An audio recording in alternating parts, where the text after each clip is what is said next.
So, during World War II, there was a United States soldier who was flying behind enemy lines, and he was going to do a night parachute drop behind enemy lines. And he dropped out the airplane, he was in his parachute, and all of a sudden a little breeze came up and moved him off course. And he ended up stuck in some trees, high up, a couple hundred feet up in the air. And luckily, he landed near a Dominican priory in the woods. And some Dominican friars were walking back at night from preaching, and they heard this voice up in the trees. They couldn't see him, but they heard this guy kind of rustling up there. And the guy in the tree heard these guys on the ground. He's like, "Oh, help, help, I'm stuck in the tree." And the Dominicans looked up, trying to figure out what's going on. They huddled together, consulted Aquinas, and then they said, "You need a knife and a ladder." And the man in the tree said, "You're Dominicans, aren't you?" And they said, "Yes. How did you know that?" And he responded, "Well, what you say is true, but it's not very helpful."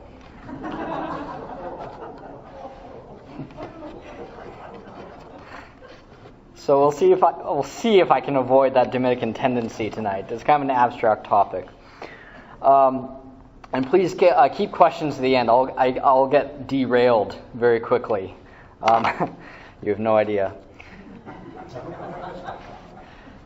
Fitting in has been one of the greatest struggles for Catholics in the United States. And this struggle is not based so much on our diverse ethnic backgrounds, our veneration of statues and relics, or our tendency to enjoy the full bounty of creation's fruits, but rather on our comprehensive view of the world, which defies convenient classification within the American political system. Looking at the Church's teachings on economics, ecology, the family, the meaning and value of human life, the obedience due to the Pope and the bishops in communion with him, the role of government and law, marriage, death, war, immigration, the treatment of the poor and imprisoned, and countless other topics, we see that not a single American political party or representative or ideology effectively comprises the Catholic worldview. Catholics, therefore, regrettably, find themselves often forced to vote for parties or for representatives who promote some items in line with the Church and in line with the gospel, but not all. And besides that, acts of legislation, such as the contraceptive mandate of the Affordable Care Act, more and more frequently attempt to force Catholics and Catholic institutions to contradict essential moral principles. The recent fury over Indiana's Religious Freedom Restoration Act also reveals that it's not just the Catholic Church, but religion and religious freedom in general that are becoming at odds with the American cultural and political landscape. A struggle is increasingly growing between religion and law, with the upper hand tilting to secular interpretations. Given our history in the United States, and given the current situation we find ourselves in today, it behooves us, both as citizens and as Catholics, to grow more acquainted with our own comprehensive worldview, the Christian worldview, enlightened by the gospel, which allows men and women to become saints and to act as leaven in the midst of a wicked and depraved generation. Instead of allowing secularism to define terms and dictate what we as Christians can or cannot do, we must arm ourselves with our own terms and understanding of truth, and seek the liberty to live the life of virtue and grace. This talk tonight, therefore, attempts to offer an insight into the significant relation between law and religion through the thought of St. Thomas Aquinas. This significant issue affects politicians and civilians alike, who seek to live their faith within the context of American society. Here's the caveat, though. This talk, however, is not meant to address specific problems in the American legal system. What is it not meant to do? Address specific topics. So keep that in mind. We will not be using St. Thomas to argue, for example, whether or not a Christian baker can make a gay wedding cake. We're avoiding that.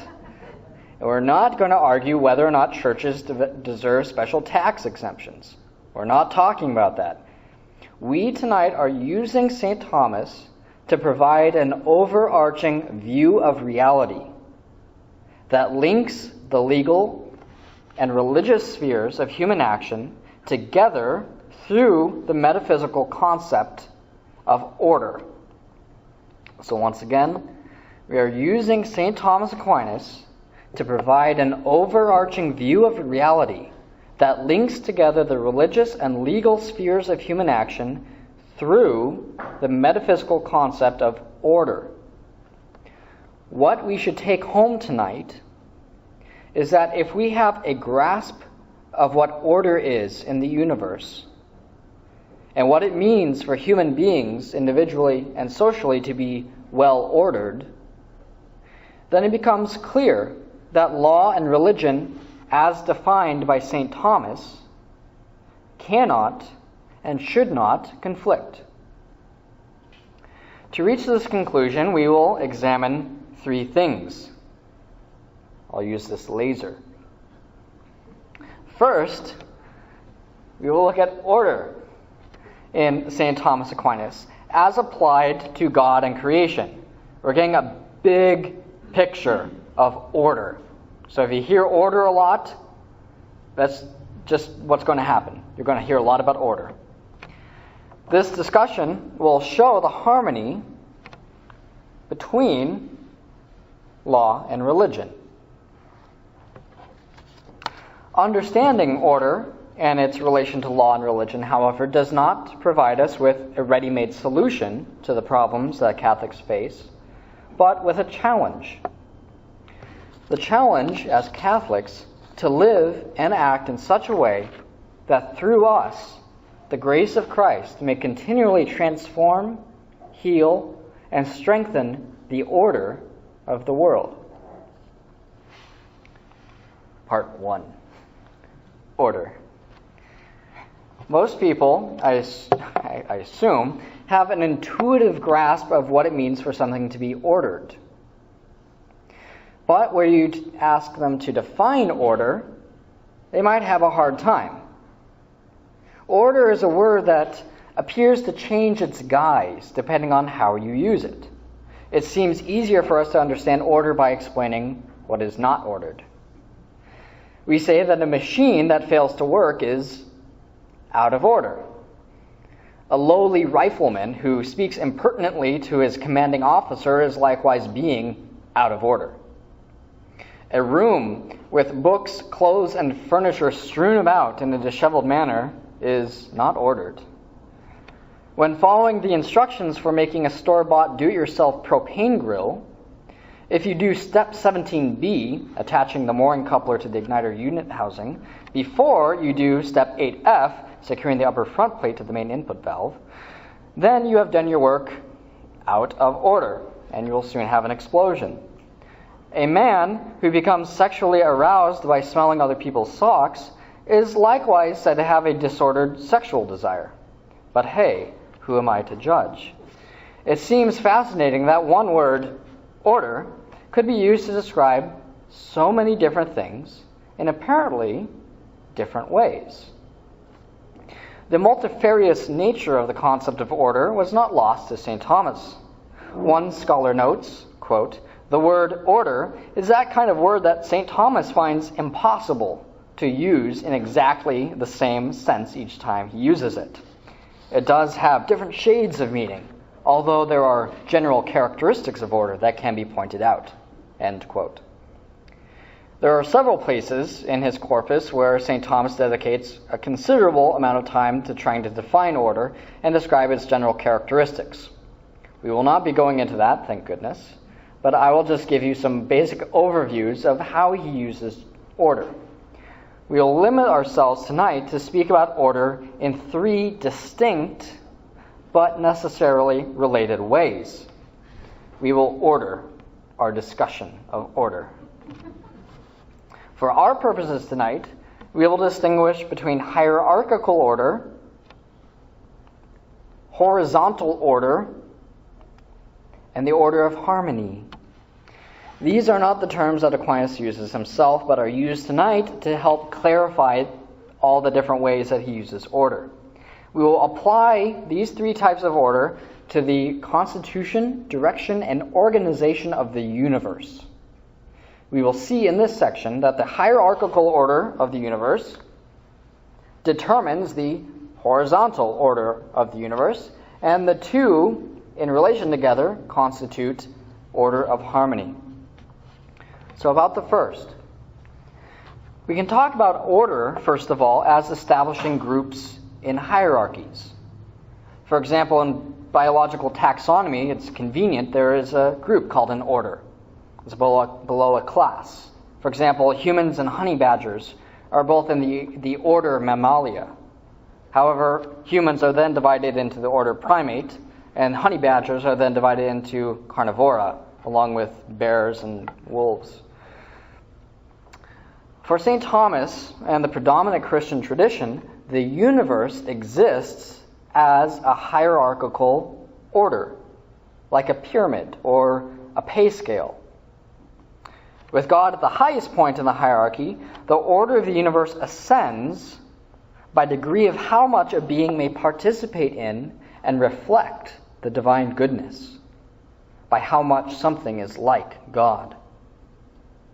While this idea is a bit uncommon for us today, since we've been influenced by secular strains of philosophy that promote ontological egalitarianism, the concept of a great hierarchical chain of being was, as Arthur Lovejoy puts it, quote, the conception of the plan and structure of the world which, through the Middle Ages and down to the late 18th century, many philosophers, most men of science, and indeed most educated men were to accept without question.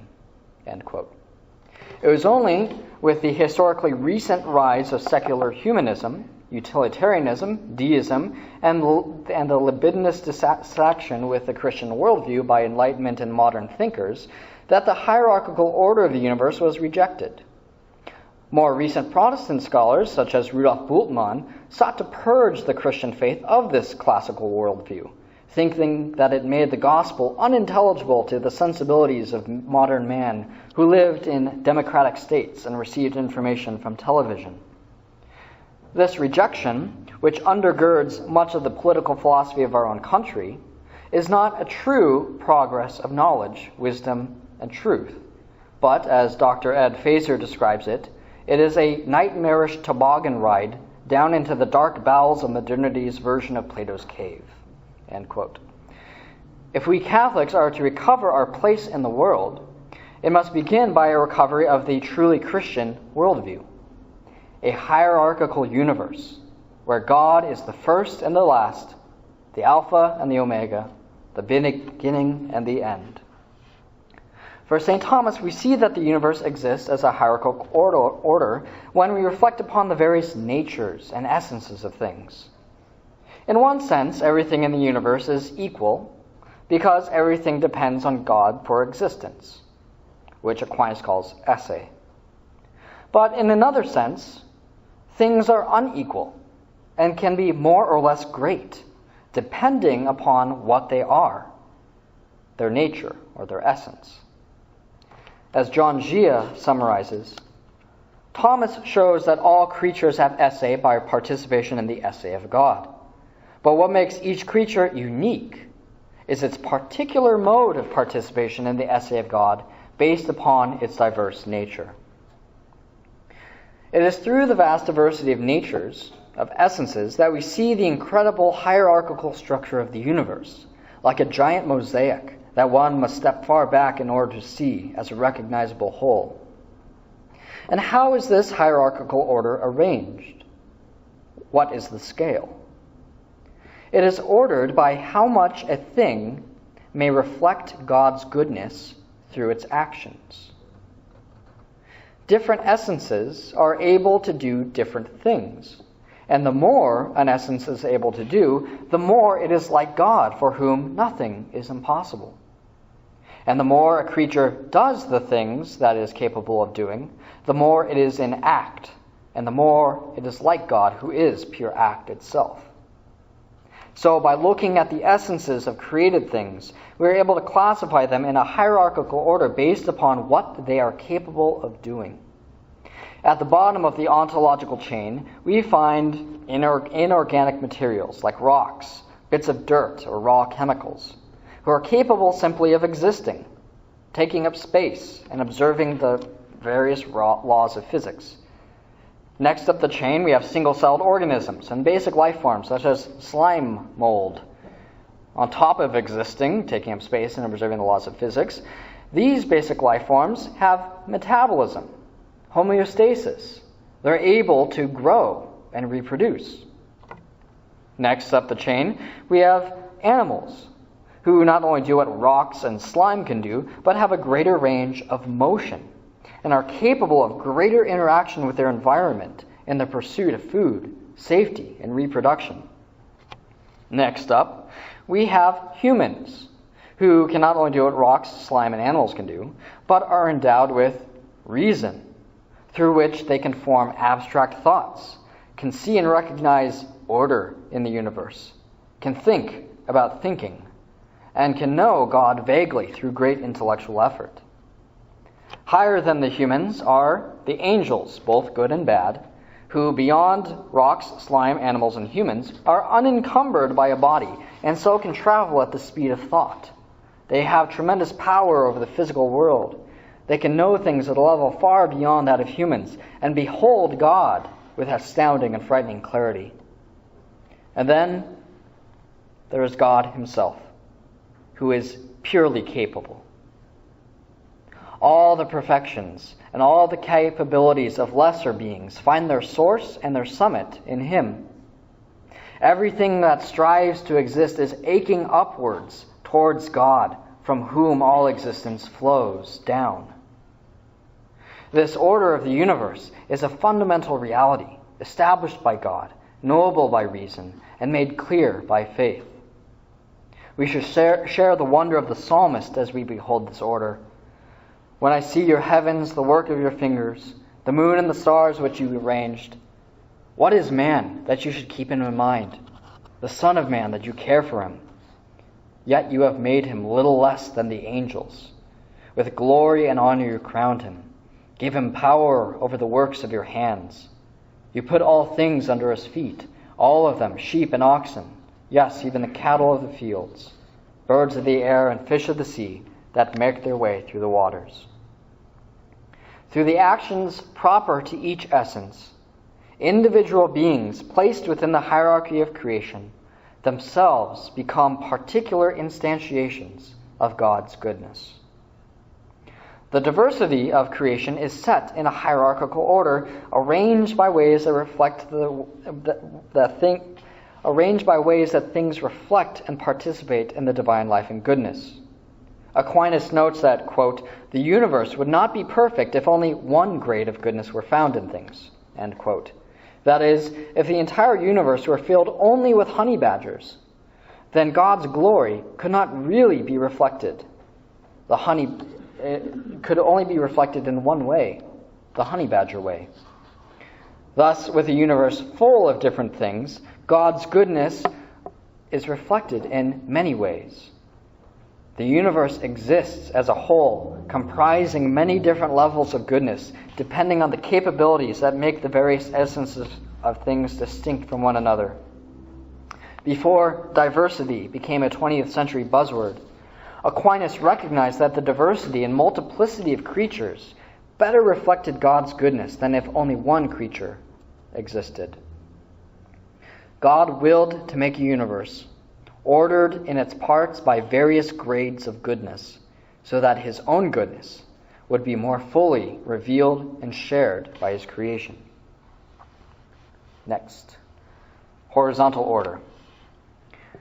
The second way we can talk about order in St. Thomas Aquinas is that of actions being ordered to an end. Actions ordered to an end, which I call horizontal order, because it suggests kind of a timeline of events or action. For example, the action of a carpenter on wood is ordered to making a chair. The actions of a baseball coach are ordered to winning games. The action of a brewer is ordered to making beer. Yes. Thank you. I think you have a new job now. You are ordered to a new act. When an intelligent being performs an action, it is ordered to some definite end or goal. When we ask someone, "Why did you do that?" we are trying to figure out what they were trying to order their action to. I was trying to help. I was trying to burn down a building, something. And since God is an intelligent being, and he acts through making the hierarchical order of creation, then this action of creation must be ordered to some definite end. That is to say, in creating the universe, God has some order in mind, some plan leading towards a goal. Aquinas distinguishes two aspects of this kind of order in the universe. The first is that God knows the order, which is called providence. And the second is that he carries out the order, which is divine government. God knows the order of creation, and this plan is unchangeable since it exists within his mind, which is perfect and cannot change. Since everything that exists depends on God, everything depends on his plan. Just as the chair depends on the carpenter, and the baseball victory on the coach, and the beer on the brewer, so everything, past, present, and future, and possible past, present, and future, depends on the order, the plan established in God. I like to think of providence as a great current of a river in which everything is caught. Aquinas notes that God doesn't just know the plan, but he also carries it out. This is called God's government of creation. Aquinas states in the Summa Contra Gentiles, quote, "To govern a thing is nothing but to impose order on it." Since God imposes order on the universe, he therefore governs it. As the psalmist says, "The Lord reigns, let the peoples tremble." Built into the very essence of creation is an inherent order placed by God, who governs all things wisely. This wise ordering is recognized in the tradition as a special work of Christ, who is the Logos, the Word, reason, who was in the beginning with God, and through whom all things were made. The mystical contemplation of order reveals the presence of Christ, who draws all creation to himself. But how does God move everything according to his plan of providence? How does he govern everything? He governs creation by moving it in an orderly way through providence towards a single, concrete, specific end. This government of things towards an end, however, occurs according to the specific nature and capabilities of the things governed. God does not move honey badgers like he moves humans, but he moves honey badgers as honey badgers, and he moves humans as humans. Thus, the execution of God's government for beings in the lower rung of creation's hierarchical order, such as rocks, plants, and animals, occurs by such creatures simply acting according to their natures. Simply by rolling down hills when pushed, or by forming mountains, rocks obey God's command. Simply by eating cobras, and by napping in their burrows, honey badgers obey God's command. Just as a good craftsman knows how to use well each distinct tool to get the job done, whether lathe, flathead screwdriver, or parrot-nosed plier, so God knows how to use each being in the universe to fulfill his plan. Humans, however, participate in providence and are governed by God, particularly through the use of properly human actions. Human acts are to be distinguished from acts of a human. Human acts are different than acts of a human. As Christopher Kazor clarifies, quote, "Thomas draws the distinction so important in Thomistic ethics between acts of a human, actus hominis, and human acts, actus humani. Human action proceeds from that in the person which is distinctly human, namely reason and will. Hence, distinctly human acts are those that proceed from reason and will, such as shooting a free throw, telling a joke, or pondering a theorem. On the other hand, acts of a human being are acts properly attributed to the human person, but not insofar as he or she is a human person. An example of an act of a human would be yawning, stretching, breathing, or chewing food. These actions are shared with honey badgers who do the same things. It only happens to be a human doing them. Humans are distinct from honey badgers in that our reason and will allow us to have mastery over our own actions, and thus we may make truly human acts. This is especially significant for St. Thomas, since he defines human acts as moral acts. Morality is based on human actions, proceeding from the will and reason. Our moral human acts for St. Thomas are what allow us to cooperate with God in his order of creation towards the end. Thus, the psalmist exhorts us, "Be not like horse and mule, unintelligent." With our reason, we can grasp good and evil, and even know the plan of providence in a certain way. With our will, we can choose our actions and seek to follow God's order of creation, or not. God moves us towards the end of creation through causing us to have free judgment over our actions. God forces us to be free. Humans, therefore, are not exempt from providence because we have free will, but we participate in it through the distinct human exercise of reason and will, to pursue the final end that God has in store for the universe. The attainment of this end by a human, exercising reason and will, is known as happiness. Third order. Any third order Dominicans here? Okay. We're talking about the third order. Had to throw it out there. Come on. If we ask the question, what is the universe ordered to? Second, the surprise answer is order. Yes, it got that interesting.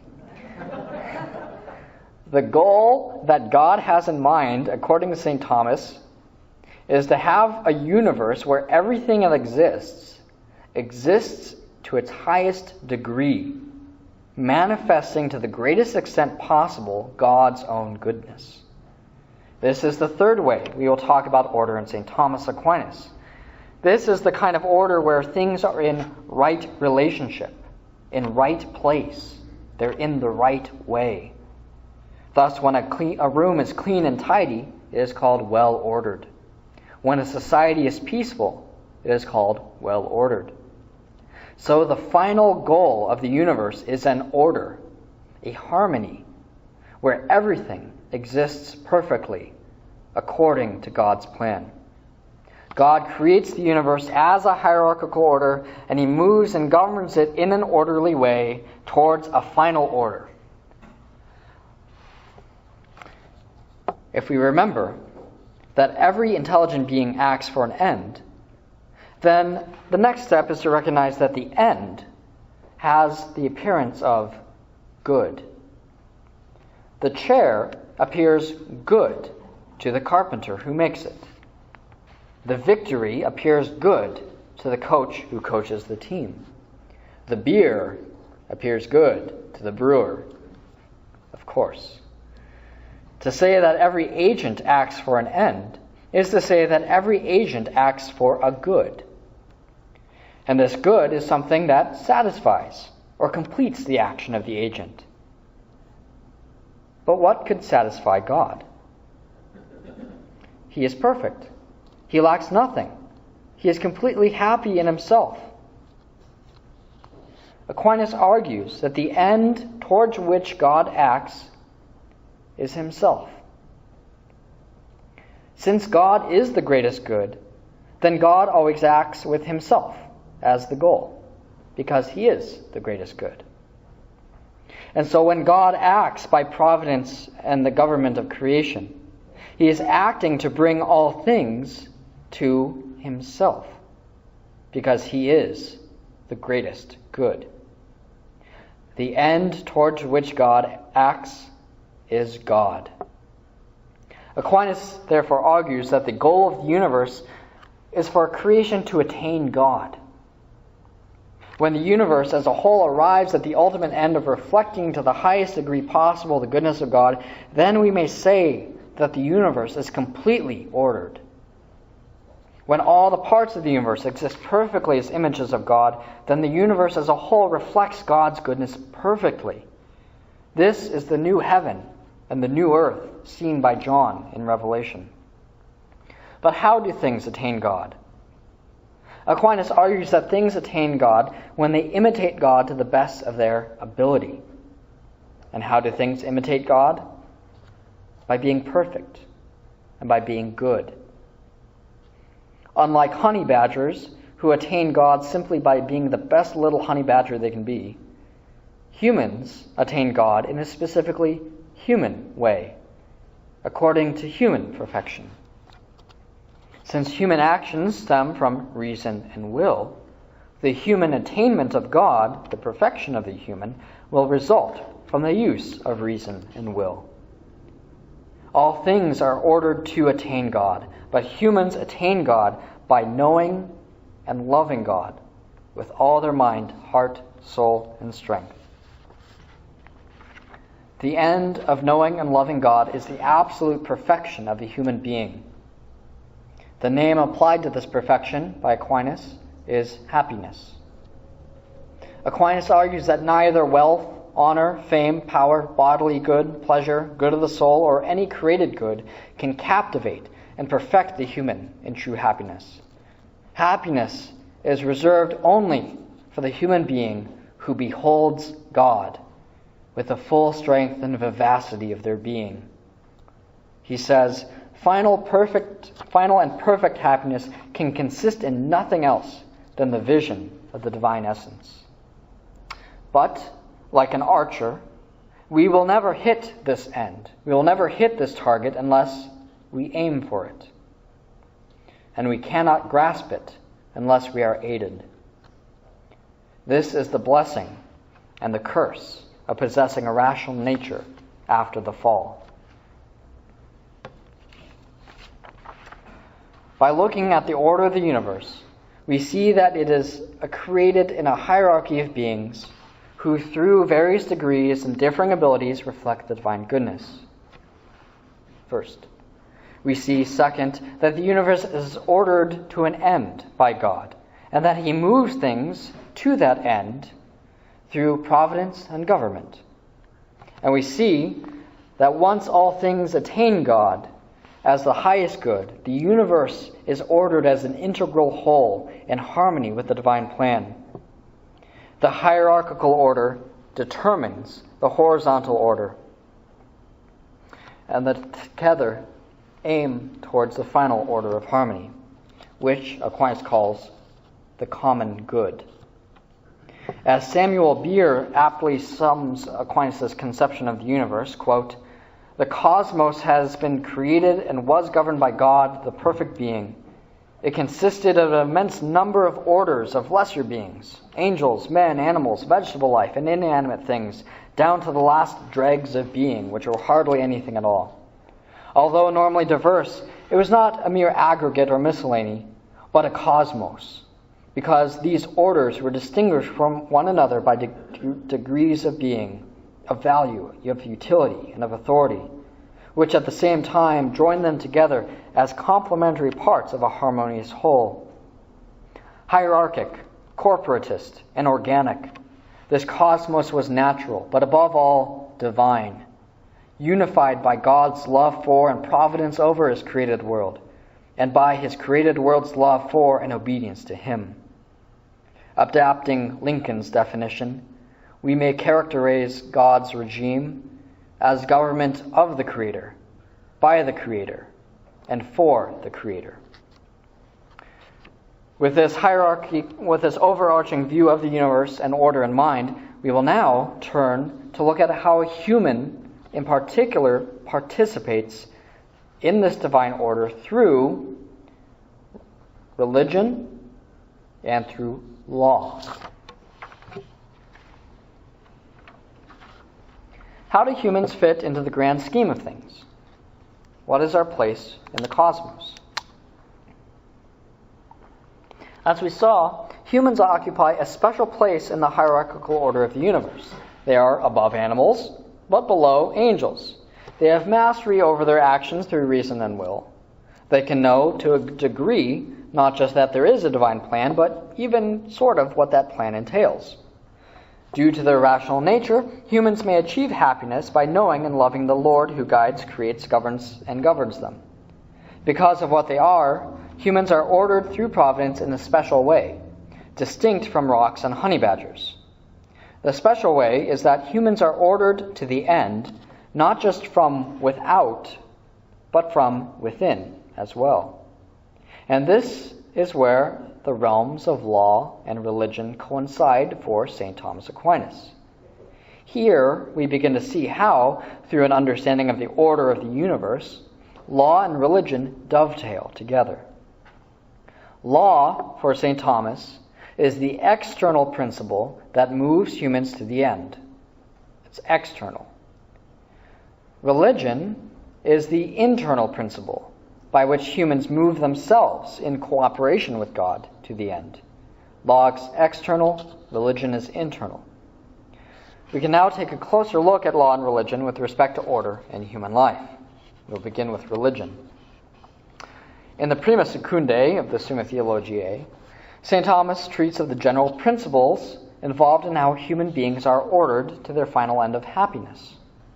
He begins by treating the person inasmuch as he is the principle of his own actions, as having free will and control of his actions. This treatment is of the internal principles of human actions, which either lead to good or evil acts. These are the powers of the soul and habits. St. Thomas then treats the external principles of human action. Those that lead to good are law and grace. Those that lead to evil is the devil and his temptations. The point being made by St. Thomas in the Prima Secundae is that a human being reaches God, reaches happiness, not as one forced from the outside, nor as one in complete autonomy over his own actions by sheer force of will. This directly contradicts many of the moral philosophies that the world currently presents to us. As Hervé Pinker laments, quote, "Since the Renaissance, we have been victimized by a supposed dichotomy, a conflict between man and God, freedom and grace, the natural and the supernatural. It is as if giving to one required taking from the other." End quote. This dichotomy is absolutely false according to St. Thomas's account of reality. The order to happiness is a cooperation between the internal depths of a person's being and the external, eternal plan of God. St. Thomas's treatment of religion is one that appears initially puzzling to most modern people. We are used to thinking of religion as an institution, or a set of beliefs, or a thing. For example, there are people who describe themselves as spiritual, but not religious, meaning that they don't go to a particular institution. Religion, for St. Thomas Aquinas, however, is not a thing that one subscribes to. Religion is not something you believe in. Religion, for St. Thomas, is an action. Religion is something you do. Religion, for St. Thomas, is a virtue associated with justice, which he describes as chief among the moral virtues, praecipua inter virtutes morales.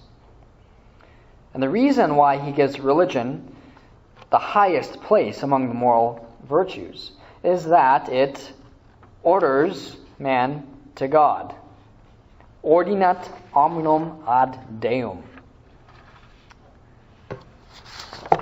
Skip ahead here. You all understand that virtues are good habits. Have you heard that before? Okay. A habit is A habit, as described by Aquinas, is an order. There's order everywhere in Aquinas. A habit is an order to act in a certain way. And habits exist within certain powers of the soul. For example, I have the rational power of the soul most of the time. And I have the habit of using it. Habits make use of certain powers and order the powers to act in certain ways. These habits, this order to action, can increase or decrease depending on use. And these habits can be called good or bad. There are moral qualities to habits. Since actions are what perfect a being by realizing its essence, then actions that are in accord with the essence of the being are good. Actions that are contrary or degenerative to the perfection and realization of a being's nature are bad. Habits, therefore, which are ordered to actions that are in accord with a nature, which perfect the operation and being of a creature, are specifically good habits. Since, as we recall, the perfection of things through their proper actions is the end toward which God orders creation, then good habits, which order agents to act according to their natures, are essential for completing the order of the universe. This is especially so after the fall, where our powers of the soul, particularly the concupiscible passions, have become disordered and rebellious against the superior power of the intellect, like disobedient servants who turn to rule over their own master. Good habits, for St. Thomas, are called virtues. A virtue, as discussed in the Prima Secundae, question 55, is a ordered disposition of the soul. Ipsa virtus est quaedam dispositio ordinata in anima. It's an ordered disposition of the soul insofar as the acts of the soul are either ordered properly to one another or ordered to things outside the soul. There's so much order. Later on in question 64, Aquinas reiterates, the nature of virtue is that it should order man to good. Ordinat hominum ad bonum. Virtue is an ordered action. Virtue is an ordered action. And we can take that in all the senses of the word order. When a human acts virtuously, they are acting with respect to the hierarchical order of the powers of the soul. When a human acts virtuously, he or she is properly participating in the order of the universe. When a human acts virtuously, he or she is acting properly towards the end, which the specific power of the soul is intrinsically ordered. When a human acts virtuously, the soul itself becomes a well-ordered harmony, since the actions of the soul are meant to complement one another in the pursuit of goodness. Since virtues are good habits, and habits reside in the soul with respect to powers, we distinguish virtues by what powers they perfect. With regard to the rational power, we distinguish virtues like prudence, understanding, and wisdom. With regard to the power of the body to seek pleasure and avoid pain, known as the appetitive power, we may distinguish virtues such as temperance, chastity, or fortitude. With regard to the power of the intellect to desire good things and to move us towards them, which Aquinas defines as the will, we may speak of the virtues of hope, charity, and justice. The virtue of justice, in particular, is the virtue whereby our will is ready to render to other people what we owe them. Justice is a social virtue. Aquinas defines justice as, quote, a habit whereby a man renders to each one his due by a constant and perpetual will.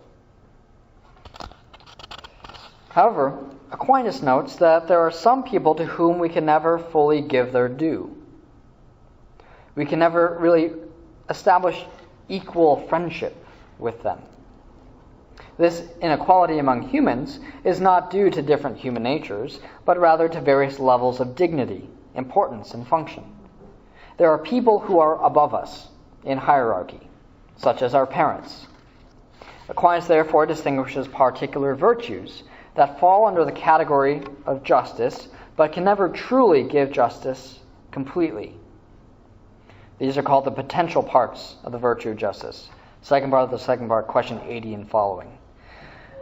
The potential parts of justice include the virtue of observance, whereby we show reverence and honor to our earthly rulers and those of high dignity, such as nobles, kings, or bishops.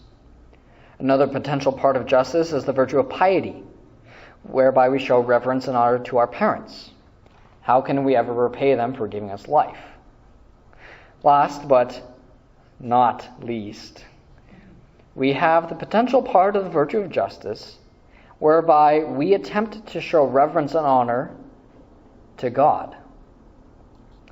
This is the virtue of religion. Man, through his ability to reason his way conclusively to the fact that there must be a God, is able to have a relationship with God naturally, through that knowledge, as weak as it is.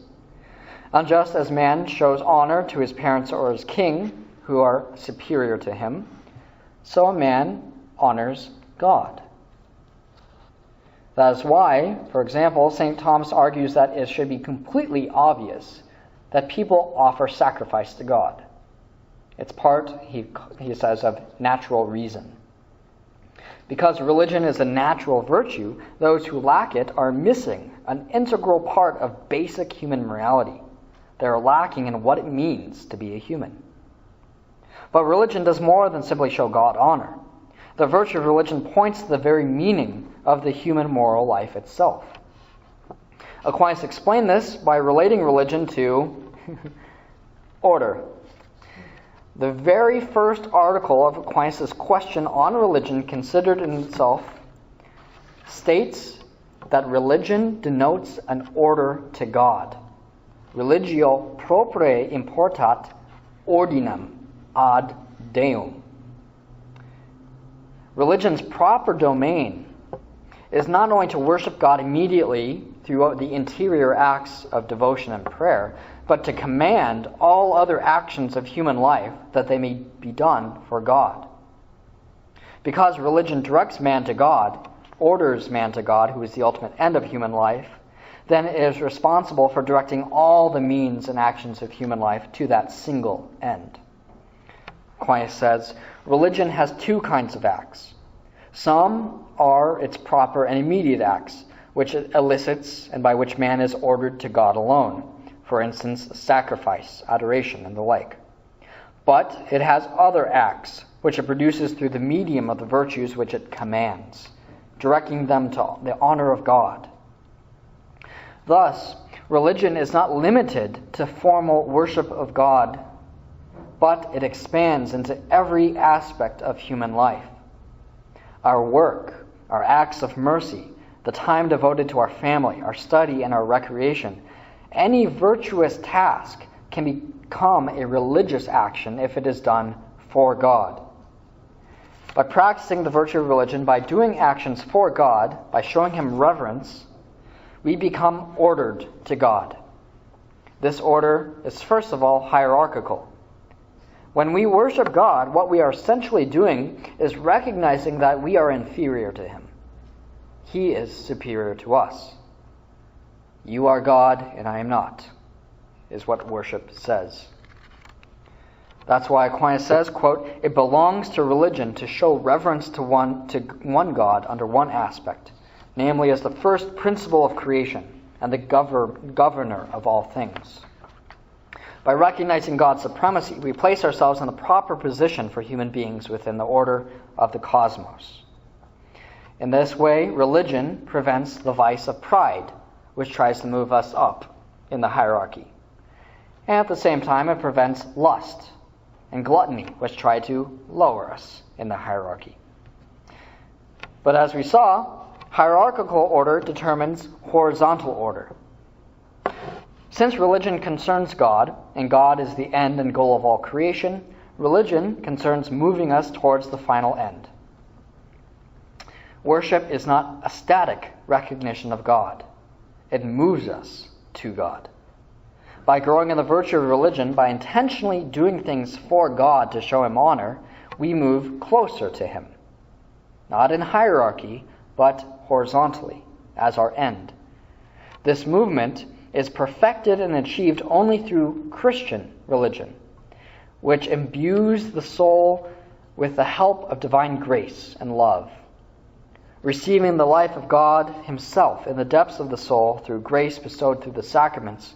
The baptized Christian is able to offer pure religion, pure worship, since the theological virtues attain God directly. There is, therefore, Aquinas notes, a reciprocal relation between the love of God and the virtue of religion. The more we love God, the more we worship him.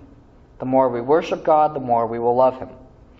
Aquinas uses an analogy using his medieval biology, which is, I think, funny. He uses the example of the relation between fat and body heat. As body fat is produced by heat, and at the same time thrives on heat, so the love of God produces religion, and at the same time thrives on religion. Fat love of God. Since God is our ultimate happiness, and as Aquinas notes from Aristotle, happiness does not spring from chance, the order to God that religion provides constitutes a fundamental part of our journey to happiness, to beatitude, to deification. The virtue of religion gets at the heart of morality because it has so much to do with order. It properly orders us in our situation of life, and it orders us to God, who is our final end. As a virtue, it perfects our interior life and is the source of action that touches upon the human mind and the human heart. It's not surprising that at this point you will hear that Aquinas' discussion of law has to do a lot with order. Not like Law and Order on NBC, which, although is more interesting than Aquinas' treatise on law, I think, because it's a little more vivid. Part of the reason why Aquinas' treatise on law is of interest is that it flies in the face of so many modern Western ideals on what law is and what it is meant to do. For starters, Aquinas locates law firmly within the context of the Summa Theologiae, indicating that law fundamentally has to do with God. Another reason why it's so unconventional is that law for Aquinas is inseparable from morality. Whereas today, where we can see that some morally bad things are legal, for example, in Oregon, adultery is legal, and that's not a punishable offense. And we can see that some things are, and we can also see that some things are illegal that are actually morally good. For example, in Medford, Oregon, it is illegal for a group of people to feed the homeless in a public area without a permit. Such separation of morality and legality is hard to reconcile in Thomas's thought. As Mary Keyes remarks in the American Journal of Political Science, quote, Aquinas in effect maintains the impossibility of severing human law from moral good and evil, virtue and vice. Those who hold the contrary view, he would argue, lack sufficient consciousness of both the causes of their character and the effects of social and civic practices. But yet, Aquinas stands as a dominant figure in the thought of the Church on law. Aquinas begins his treatment of law in the Prima Secunda of the Summa after finishing his discussion of the interior principles. The treatise on law is set within the framework of God assisting humans and creation from the outside towards their final goal. Law, therefore, begins from God, is moved by God, and moves towards God. Law is, quote, a rule and measure of action. A rule and measure of action. And it moves things towards the common good, that final end. That's why Aquinas says every law is, quote, ordered to the common good. This movement that law produces is described as an ordinum ad finem active, an active ordering of things towards the ultimate end, carried out within the universe. Since law is this ordering to the end, and the end of human life is happiness with God established in and through virtue, Therefore, law's primary effect on men is to make them virtuous. Law and morality, therefore, coincide in the task of ordering man and all of creation to God. The task of ordering things to the final common good, of making and enforcing law, finds its origin in God, who rules over all. But this task of ordering is shared among lesser beings, namely humans, insofar as they can assist one another in ordering their lives to God. Law, for Aquinas, exists in a hierarchical order. The highest law in the hierarchical order of laws is called the eternal law, which is proper to God alone. The eternal law is basically God's ordering of all things to himself. I'll put these both up. As we said, God orders all things, and he does so through providence and through government. Another name for that is law. God has a plan for all of creation, and that plan has the force of law. The eternal law, as applied to humans in particular, is called the natural law. As we recall, God moves all things according to their nature. And the proper action of human nature are the virtues, since these perfect human nature, the powers of the soul, and make us more like God, who is our ultimate end and happiness. Since we have a rational nature, we share in God's plan through reason and will, which give life and shape to the virtues. The natural law is how humans cooperate with God's plan of creation. It is the same for all people, since we all share human nature. Thus, we cannot say, murder is right for you, but wrong for me, because we are all humans, bound by the same nature, the same law, and the same lawgiver. But at the same time, different cultures express human nature in different ways. So, the natural law does not necessitate a strict uniformity of custom on all people, but a uniformity of virtue. Yet, the natural law cannot be changed by us or our customs, since we do not define ourselves. We do not give ourselves human nature. It comes from God. The natural law is aided by the new law, or the law of the gospel, which includes Scripture, the revelation of Christ. It is, as Aquinas describes it, nothing but the Holy Spirit himself aiding and moving humans towards the end. Now, we could spend a long time on natural law, but as J. Budziszewski writes, it's a thick theory, so we'll move on. Unlike the honey badger, the striped-nosed hog skunk, or the giant California sea cucumber, humans do not well trying to live in isolation or in solitude. Part of our human nature is that we are social. We live together. We form clans and groups, just like wolves, penguins, and European starlings. We are social animals of a rational nature. And part of the well-being and perfection of a human is that he or she lives in a society that both provides nourishment, protection, and community, as well as offers venues for the perfection of skills, gainful employment, and development as a human person. Because of our natural sociability, Aquinas holds that human government is a natural phenomenon. Unlike those who consider law and government as a necessary evil to reluctantly ameliorate the nasty, short, brutish life of man, Aquinas holds that humans naturally form governments and create laws. Because we live in groups, there must be people whose task it is to care for the group. And this is done effectively by one person, Aquinas says, a king or a monarch. That is why, for example, the preponderance of the Christian tradition has supported monarchies. It's more efficient. It reflects God's monarchy. But we won't get into that here. Aquinas argues, based on our natural sociability, that making laws is natural, normal, and good for humans. There are, of course, exceptions, which we will discuss. But Aquinas argues that since we are social beings, we need help from one another in order not only to have physical and emotional well-being, but also to develop virtues and learn what it means to be a good human being. Since no man is an island, we need one another. This is done through the help of human laws, which as rules and measures of action encourage virtue and discourage vice. Law, however, is not meant for just individuals, but for this whole society. For this reason, the goal of law, human law, is to make all people in a society virtuous. Aquinas notes, though, not suddenly, but gradually.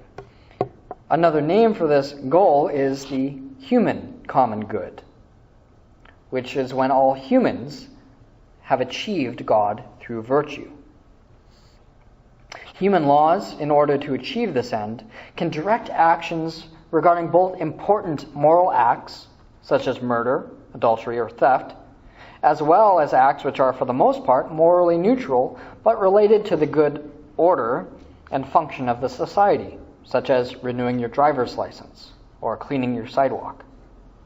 Thus, laws regarding paying taxes or not murdering people, protecting property from destruction, or establishing labor safety regulations are at their core, for Aquinas, meant in ways either immediate or remote to promote the well-being and the virtue of all people within a society.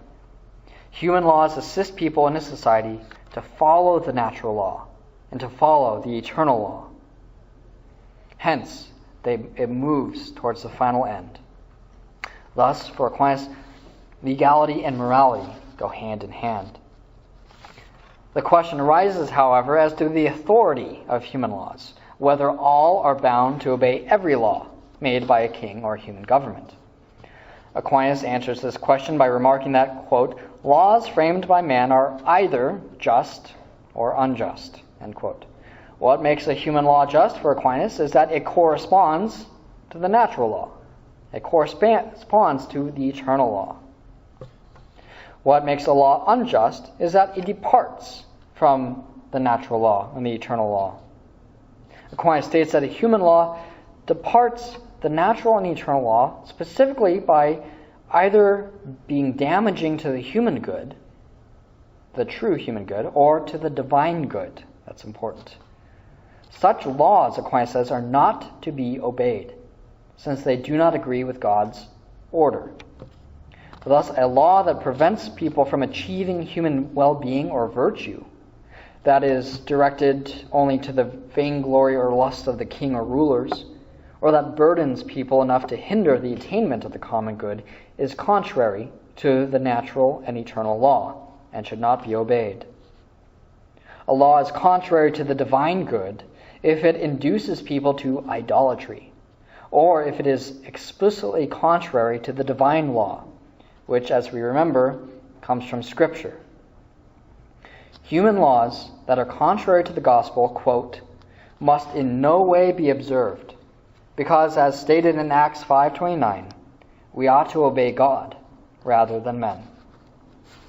Human law is subservient to natural law, which moves people to attain God. Natural law is subservient to the eternal law, which moves humans and all of creation to attain God. Law ultimately orders all things to God, because law ultimately comes from God. So what do we take from this? We see that, one, the universe exists as a splendid order. This order is hierarchical and manifested through the diversity of creation. This order is horizontal in that it moves the universe towards a definite end, which is God. This order is harmonious as the fullest manifestation of God's creation at the end of time. And we see, two, that law and religion coincide in ordering humans to God. Law moves from without, religion moves from within. When law and religion conflict, there is a disorder in either human life or in human society, because men and women in that case are not being properly oriented to their greatest and final good. The challenge that this vision of St. Thomas presents us with is to actively work on two fronts. We as Catholics must first of all strengthen our sense of worship. If God is truly the Alpha and the Omega of our lives, and if we have received the grace of the crucified Lord, then we must worship God with all our strength, so as to praise the Lord at all times. When we do this, we will worship in spirit and truth, and properly order our minds and our hearts to Christ. We as Catholics must also work socially and legally to promote the true common good, the ordering of human life to God, both through evangelization and legal channels. The beautiful flaw of the American legal system is, as we see more and more, that really anything can be changed by whoever is the loudest for the longest. It will take the work of the Catholic imagination to find ways to promote the natural law, to seek the common good, and to turn our legal system into one that more closely reflects the wisdom and grace of the gospel. The Church and St. Thomas do not offer us technical solutions to these problems, but they offer us the assurance that God is at work in the world through us who profess His name and who work to spread His kingdom, His government, so that His will be done on earth as it is in heaven. Thank you.